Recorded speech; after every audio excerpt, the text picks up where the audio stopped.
Bienvenidos a guillermomorache.com. El día de hoy en Manejo de Crisis hablaremos de por qué un problema puede transformarse precisamente en una crisis. Dice un aforismo, toda crisis es una oportunidad. Claro, esto es hasta que la crisis te afecta a ti. Uno de los detalles que ocurre cuando estamos enfrentando situaciones problemáticas es hacernos la pregunta, ¿cómo es que un problema inicial que teníamos terminó convirtiéndose en algo grave o incluso peligroso? Un problema inicial, normalmente dependiendo por supuesto de la forma como nos relacionamos con el mismo, puede acumular eventos o características que lo hagan que se transforme en algo diferente. Estos elementos adicionales lo que hacen es llevarlo a que en principio era solo una problemática, algo que teníamos que atender, a empezar a alimentarse de tres fuentes principales. La primera fuente que precisamente hace que un problema se vuelva una crisis es tu falta de decisión. Ya sea que tengas un exceso de confianza o bien que tengas un desinterés, tu problema va a crecer. Pongamos un pequeño ejemplo. Supongamos que tienes en casa una fuga en tu patio. El problema precisamente con esa fuga es que te lleva a considerar que no pasa nada, el día de mañana lo verás. Esto ocurre hasta que empiezas a darte cuenta que tu patio se está hundiendo y quizás tu casa también empieza a tener un problema. La segunda fuente viene de la mano del tipo de decisiones que tomas. Aquí en este sentido lo que ocurre es que estás empezando a dejar de lado la gravedad que puede llegar a tener el problema y lo conviertes en una cosa diferente. Sí tomas unas decisiones, pero finalmente descubres al final que no eran las decisiones correctas que tenías que tomar.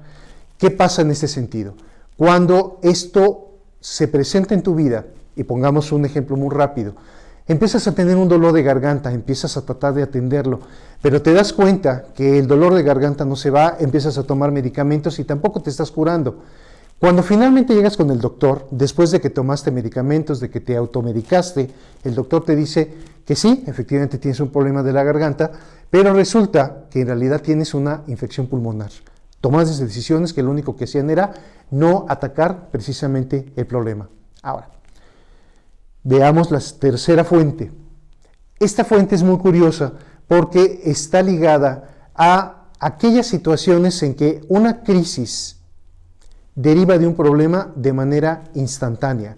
Tú no tienes la capacidad de decidir con respecto a él. ¿Y cuál es? El azar. En este sentido, lo que te toca en algún momento será ser previsor o tratar simple y llanamente de enfrentar el problema que tienes. Pensemos en un ejemplo rápido. Vienes pedaleando de regreso de un paseo en bicicleta y de pronto te percatas que hay algo que está acercándose a tu persona desde una posición imposible. Algo gris que viene volando de 2 o 3 metros de altura y ya no sabes más. Cuando despiertas, te explica tu familia que te pegó el neumático de un automóvil que se volcó y pues claramente te fracturó la clavícula, tu brazo izquierdo, todas tus costillas de ese lado. Afortunadamente el casco que llevabas te salvó la vida. Estos tres elementos, la falta de decisión que genera el que el problema precisamente crezca, dado que estás tú dejándolo de lado, el exceso de confianza en las decisiones que estás tomando, que lo que hacen es ocultar cuál es el problema real que tienes que enfrentar, o el azar, llevan precisamente a que un problema se pueda convertir en una cosa muy grave, hasta el extremo que pueda ser inmanejable. ¿Cómo puedes más o menos manejar esto? Tratando de tener precisamente conciencia sobre cuál es el problema que tienes en ese momento y tratar de identificarlo en ese instante.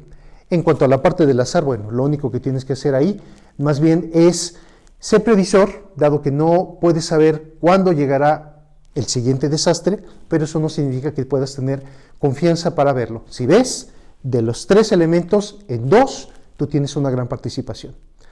Recuerda, somos las decisiones que tomamos. Gracias por acompañarme en este video de Guillermo Mora H. Espero que lo hayas disfrutado y encuentres información útil e interesante. Ayúdeme a que esta comunidad siga creciendo y se disemine el conocimiento presentado. Si no lo has hecho, suscríbete a mi canal, activa las notificaciones dándole a la campana y dale me gusta al video. Hasta la próxima.